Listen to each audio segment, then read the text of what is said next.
Consistency is a fundamental premise.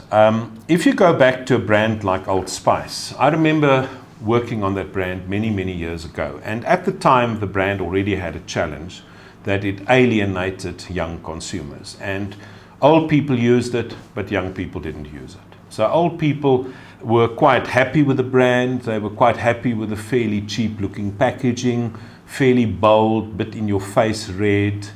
It was quite iconic as packaging, but it was really not seriously innovative or dynamic or, meaningful in any other way.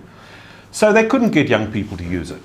So what did they do? If you look at the online campaign of Old Spice over the last 5-6 years, which with very little spend, with incredibly strong YouTube appeal across many markets around the world, the brand has actually retained a lot of its consistency, but it's also innovated in many other ways. In other words, the consistency of a fairly macho brand with a fairly macho image, they almost took it to an hyperbolic level because it's now hyperbole. It's interpreted in a way in a new age where people look at chauvinism in a different way. Chauvinism is now almost an exaggeration. It's no longer what it used to be, where it was just we accept what men do as women and we live with that, etc., etc. So it interpreted chauvinism for the current day and age. It adapted its language, it adapted its music, it adapted the copy for the advertising. So everything was adjusted to look at the brand in a contemporary setting. And that has moved that brand phenomenally from being an old, really outdated brand, basically with dying consumers, to a very, very hip, upmarket, trendy, new brand with an entirely new generation of consumers. I apply 3 principles when I look at brand management. The one is, there are 3 core values that I find you need to manage. The one is, what is the core differentiators for the brand? So for instance, for Old Spice, it was a degree of chauvinism. It was a very strong macho, male kind of image of the brand.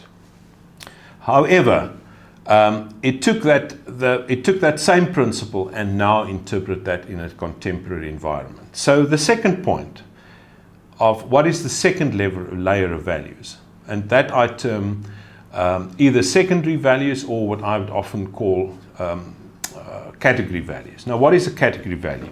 A category value is the stuff that really bores us in marketing. It is when you see a shampoo ad and people shake their heads and you see the waving hair flowing. No brand can ever own that. The only way you can ever own it is if you spend an enormous amount of money. Then you can own anything in marketing. But there is no differentiation in that. Showing a car driving fast in car advertising, that is another what I would term category value. You do not create differentiation through category values. The only way is if you dominate totally. Then yes, it can become a proprietary element. It's like showing people holding cell phones in cell phone advertising. In the early days when people tried to educate the market, maybe we needed to show them how to hold a telephone and talk in it, if we really want to be facetious about it. But today that's no longer necessary. Then the third value is what I term peripheral values, so the third layer of values. And that is what we do to keep the brand moving forward. In other words, what is contemporary? How can we take the chauvinism of 30 years ago for Old Spice and interpret that in a way in which it's relevant to the customer of today and the consumer of today? How do they see chauvinism today? Maybe they'll look at it in a tongue-in-the-cheek manner. Maybe no male ever will try and acknowledge anymore that he's actually a chauvinist. And it took that interpretation, it took that understanding, and it made it contemporary. And that is what I would term peripheral values. So I always believe you look at those 3 values. Look at the core values, what sets my brand apart, and that must never change. That's the fundamental consistency that you bring into a brand. And yes, that means you keep on looking back.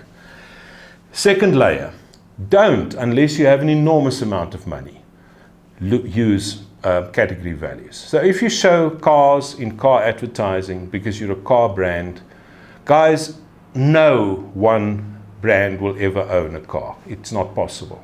It's not differentiated, and it adds very little value. Unless you have an extraordinary new way in which you can demonstrate that because you have technology that nobody else has. Yes, then there may be an exception to that rule. Point 3. What are the contemporary values of society today? The way people look at things, the music they listen to, the fashions that's contemporary. If you add those elements together, how do you make the brand move forward and be different within a contemporary society and in a contemporary environment? But the underlying principle is you have to look back, what are my core values, to be able to move forward to how do I differentiate in a contemporary environment. Thank you.